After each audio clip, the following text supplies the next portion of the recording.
Hey, how's it going, everybody? Welcome to another movie review. Today, the road to the Snyder Cut continues. We're going to be talking about Batman v Superman: Dawn of Justice, specifically the Ultimate Edition. Don't ever watch the theatrical cut again. It's clearly not the movie that was intended.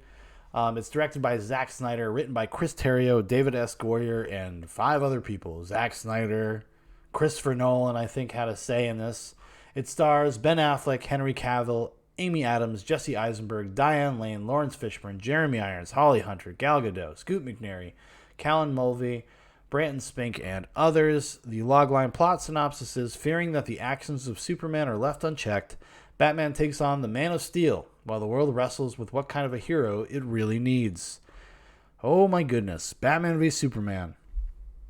One of the most contentious superhero movies ever made.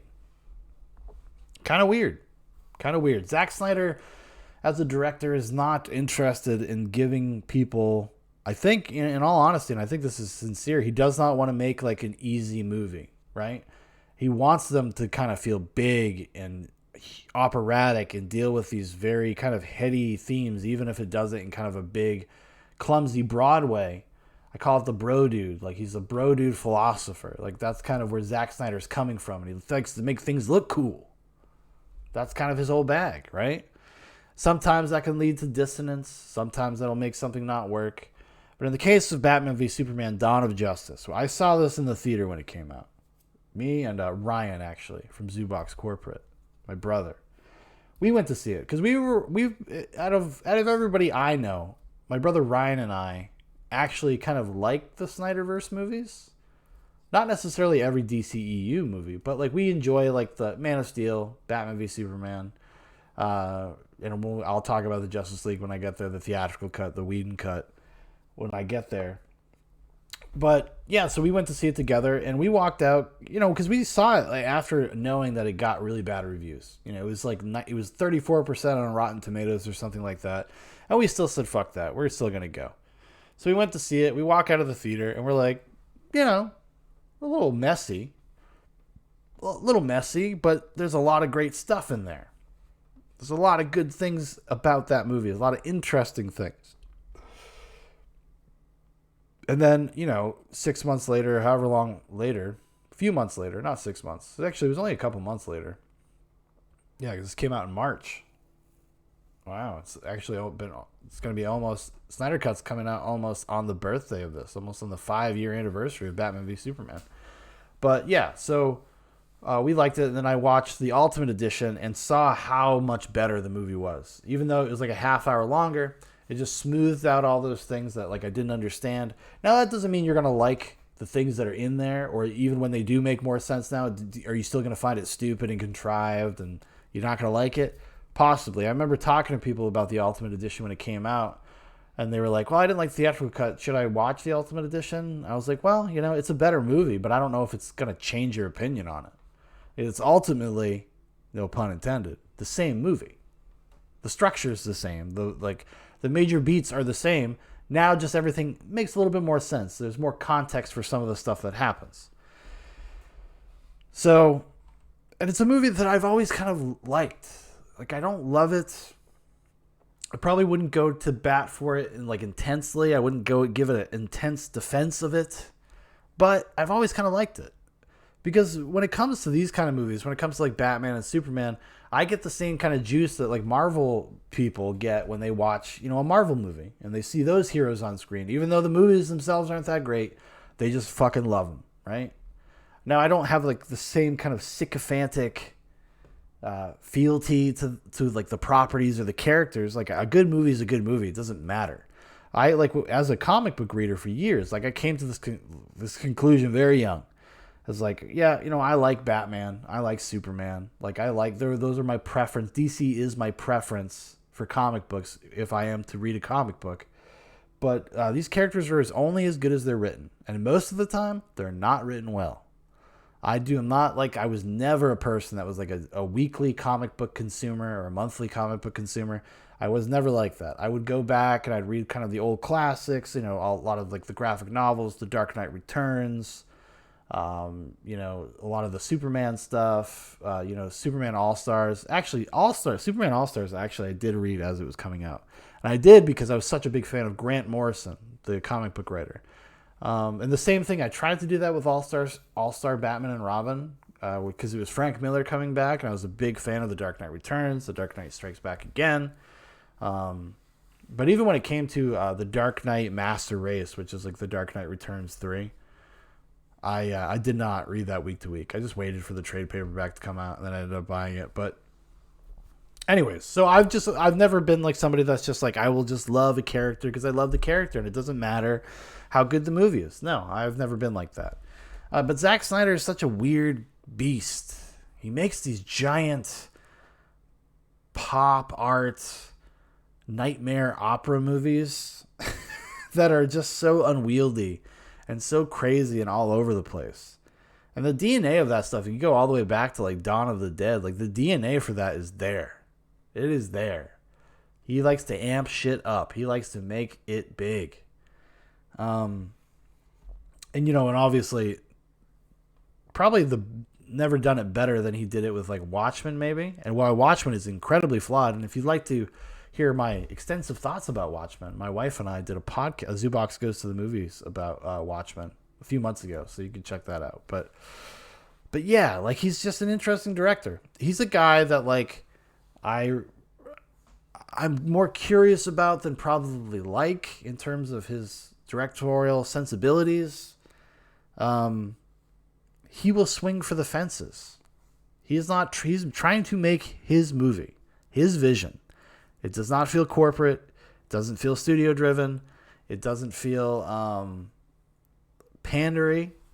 Like, he wants to make the movie that he wants to make. And his worldview with superheroes comes directly from Frank Miller and Alan Moore. That's how he feels about superheroes. And when he does a superhero movie, whether it's Watchmen, whether it's fucking Man of Steel, whether it's a Batman movie or Batman v Superman, like he comes from a very cynical place. A very cynical place. The problem with Dawn of Justice is it doesn't have the architecture necessarily, and it also feels like this should have been the third movie to come out rather than the second. He has to cram a lot in this movie, a lot of stuff in this movie, and I don't think it all works. Honestly, I don't, but I do like it. I do like it because I would rather watch a dude swing for the fences and fucking miss than watch a fucking cookie cutter, pandery, another like mediocre movie. And so much of what the superhero movies that are out there are that. I mentioned it when I talked about Man of Steel, that Man of Steel has aged very well. And one of the reasons it's aged so well is because we've had 8 years of superhero movies that have come out after it. And when you look at the wide breadth of movies that have come out and the types of movies, like Man of Steel actually feels like a movie, like in a traditional sense. Whereas, I'm not saying that everything about Man of Steel works, but like what I'm saying is like it feels more traditionally kind of mounted and put out there. Like like Snyder's trying to do something that feels more filmic, I suppose, cinematic. He's trying to deal with kind of deeper themes and deal with them in a real way. Like he's talking about the psychology of these characters, their pathologies, what drives them, why do they act the way they do, why does Batman feel the way he does about the world. And it's something that you really don't get on a first viewing, whether you like the movie or not. And that's not some sort of defense of the movie saying like, oh, it's just deep, you just didn't understand it. No, I don't think he clearly communicates a lot of this stuff. But I mean, the Batman in this movie is a Frank Miller Batman in a goofy comic book movie. The Superman here is Zack's, and like meeting with Zack Snyder's version of Superman, which is kind of a lost soul who doesn't know where he fits in the world. It's like the alien/immigrant story. It's a little removed from the traditional Superman. And I don't think all the times those things kind of meet where they need to meet.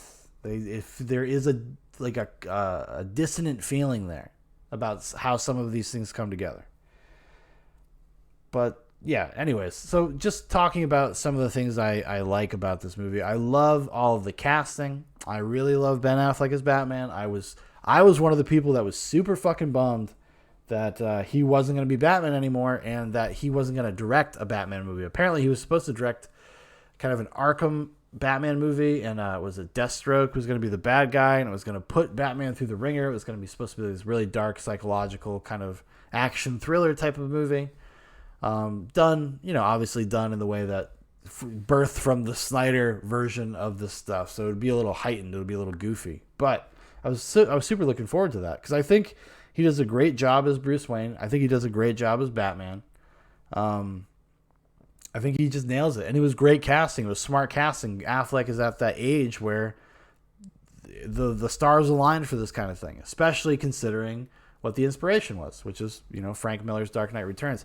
Honestly, I kind of wish that Snyder had just done like a Dark Knight Returns movie in a vacuum and wasn't like encumbered by having to create a DC extended universe to compete with the Marvel stuff. Which is a good thing. I see that DC is kind of slowly drifted away from, because they understand that some of these things are just better off being one-offs. Like, they don't all need to feel super connected in the same way that the Marvel stuff does.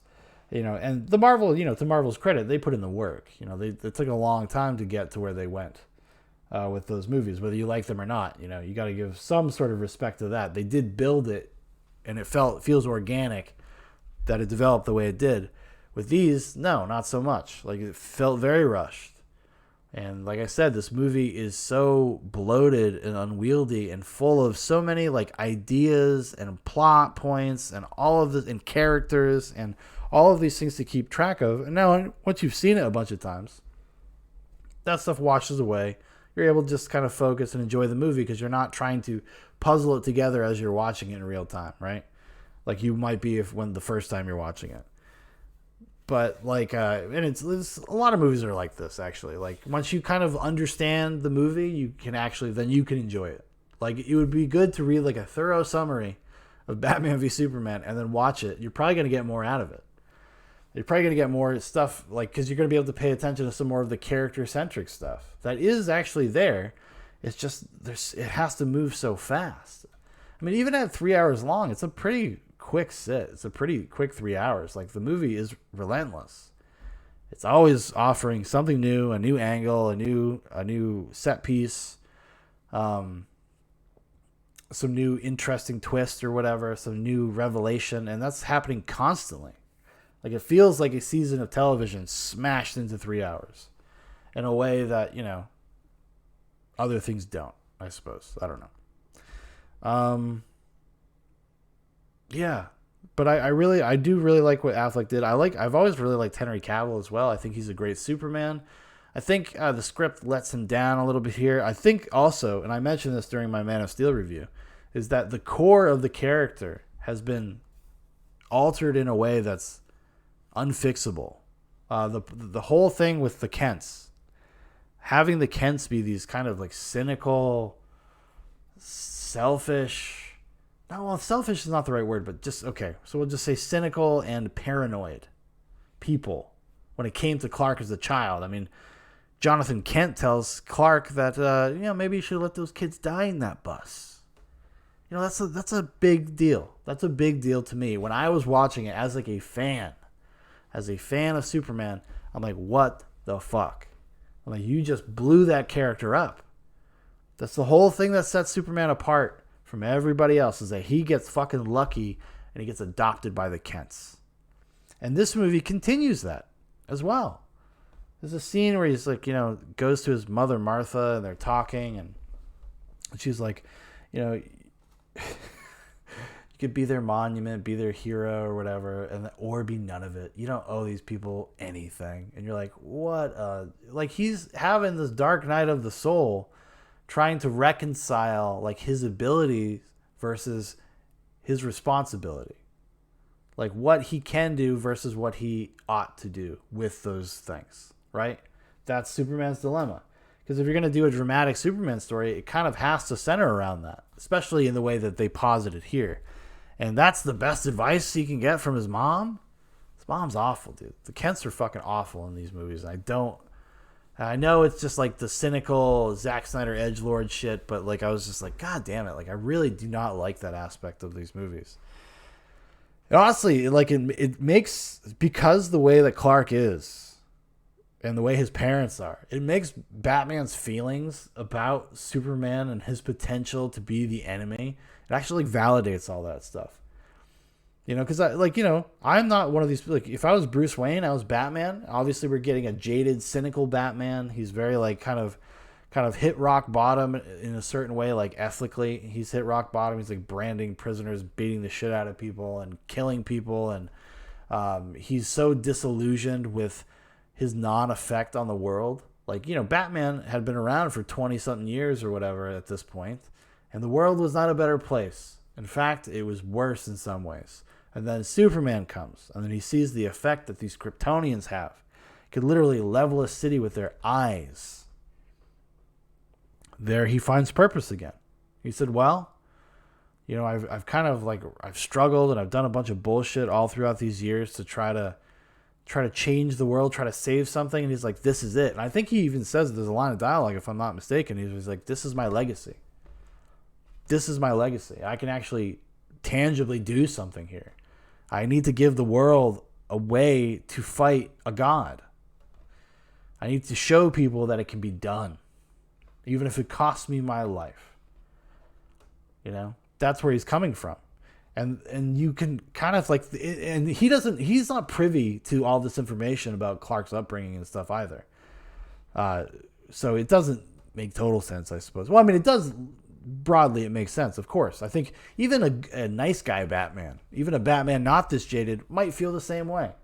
Like, he has no reason to trust him or whatever. And then, obviously, you get to the thing where it's like with the characters where they have to kind of come together, so they have their big fight, and it ends on the Martha scene. Why'd you say that name? Because both of their mothers' names are Martha. And on paper, you're like, I understand that. And I think I've even heard maybe Chris Terrio, maybe he was interviewed about it one time, kind of explain the logic. He's like, well, this is their shared humanity. It's the first time that Bruce sees Clark as a human being, as a brother in that sense, as a person of Earth. Like, it clicks with him. And then he does a complete heel change, and he's like, oh, I'm going to go save your mom, and now we're going to work together, and we're going to stop Lex Luthor. And you're kind of like, this is a little contrived. Like, it doesn't really actually make a lot of sense that Batman would go from this intense place that he was in just moments before to completely changing his opinion. It's super contrived. It doesn't really bother me, honestly. Like, even the Martha thing never really bothered me in the same way it bothered other people, because I kind of made the assumption in my mind, like, I was like, in the same way that the writer had kind of described it. I was like, oh, well, that's because that's their commonality. It is stupid, but it's something that just like is like whatever. And Bruce sees a chance to save Clark from his darkness. If Bruce can stop Clark's mother from being murdered by Lex's goons, then maybe he won't become an evil, fascist, authoritarian, crazy Superman. The injustice Superman, I think they call it, right? Because of the fighting games, they also became comic books. But in those, if you don't know, spoiler alert, Superman's like the main antagonist. And as you get to see a preview of it in Batman v Superman, you see the Nightmare World. That's the thing that they were kind of building towards, or trying to stop. He's trying to stop that from happening, because he knows that innately in some way that is the thing that like so affected him, and he's worried that the same thing maybe will happen to Clark. Although I don't think the movie does a very good job of pointing that out to you. He does not feel motivated in that way, only in the most general sense. But there is like deeper layers there. It's just you're not going to get it if you're not really like paying attention. I've seen it probably like fucking 10 times. I don't know why either, because I like this movie. I don't love this movie, but I keep watching it. I watch it probably a couple times a year. I don't know why. Because there's so many moments of it that I just really adore. I really adore so many moments. I love some of the Superman stuff. I think some of it's really great. I love everything with Batman, I think, is amazing. I wish he had his own fucking movie. That's how that makes me feel. And yeah, and even some of the stuff with like I actually even like Jesse Eisenberg as Lex Luthor. I think casting him as like this tech dude, this tech bro, this kind of entitled person that inherited everything he has, his position in the world, his wealth, his company, everything came from his father. I thought that was actually a pretty clever move. I wish they did more with it. You think it feels like it starts being that way. And even however eccentric Jesse Eisenberg's performance is, it gets really hammy towards the end. In a way that like felt a little almost like too much. Like when he's on the helicopter pad or like the landing spot for the helicopter on top of that building when he's going to send Superman off to fight Batman. He shows him the pictures of Martha Kent and stuff. Like that's so hammy. Like that's so over the top. And just like, just so on the nose sometimes. And this is a Snyder thing. Like he likes to fucking tell you how you're supposed to feel. He really does. And Batman v Superman is no different. Tons of stuff like that. One of my pet peeves of the movie, and it's kind of a small one, but it's like all of the talking heads. When you see like news broadcasts and stuff, or like the montage when you see all like the people talking about Superman and the nature of Superman and what he means to the world and whether or not like he needs to be reined in or he should have some sort of oversight, blah, blah, blah, blah, blah. It's like Neil deGrasse Tyson and a couple actual anchors on CNN. Charlie Rose is there. Kevin Williamson, I think that's his name. He's a writer. He's like more of a conservative writer too. Like I think I said Neil deGrasse Tyson. So they're the talking heads, and I cannot stand that. It takes me out of the movie. So much it takes me out of the movie. And I don't know why Snyder likes to do that, but anytime I watch a movie where they bring in like real life journalists, like even just to give a line of dialogue or something, I cannot stand it. It does not belong there. It's like when you watch Mission Impossible Fallout and Wolf Blitzer's in there for like a hot minute. It's just like, no, guys, come on. Like you could just make somebody up, just make people up. Have their little, what they're saying is what's important. It doesn't matter who it's coming from. It doesn't make it more credible. It didn't make it feel more like it was part of our world. Like this, especially in this one, like, so with Man of Steel, like there's such a groundedness to it and in a relative sense, right? And this one though, it feels like really just unleashed very comic book movie. It might be the most comic booky movie I've ever seen. It does not feel like it takes place in the real world. Not at all. And like Man of Steel, like maybe you could make an argument that feels a little closer to the real world, the world we actually exist in. And that's why some of the stuff that happens in that movie and the way the world reacts, the way people react, is it makes a little bit more sense. Like what would the people act like if there was a god? But here, no. Like that verisimilitude, it just like breaks the world for me whenever I see shit like that. And I don't know why. I know I've just been kind of rambling. I do like the movie though. I do, and I'm excited for the Snyder Cut. Like I can't help it. I'm very excited for that movie. I'm going to be, as soon as I get up on Thursday morning, I'm going to watch it. I'm going to enjoy it. It's going to be great. I'm probably going to watch it twice. I'm going to make a day of it. Yeah, I know. Sick. But yeah, I'm looking forward to seeing like the completion of this journey. Like I said, it's not even about necessarily whether I like or love or whether anybody does. I think that that Snyder brings a sense of authorship to these that is sorely lacking in most other superhero movies. In the same way that Nolan did. Those are very Christopher Nolan movies. Even like Dark Knight Rises, which, doesn't completely work. Doesn't really work very well. When it's seen in totality. But like those feel like they're authored. Like they have a director's vision behind them. There's a worldview there.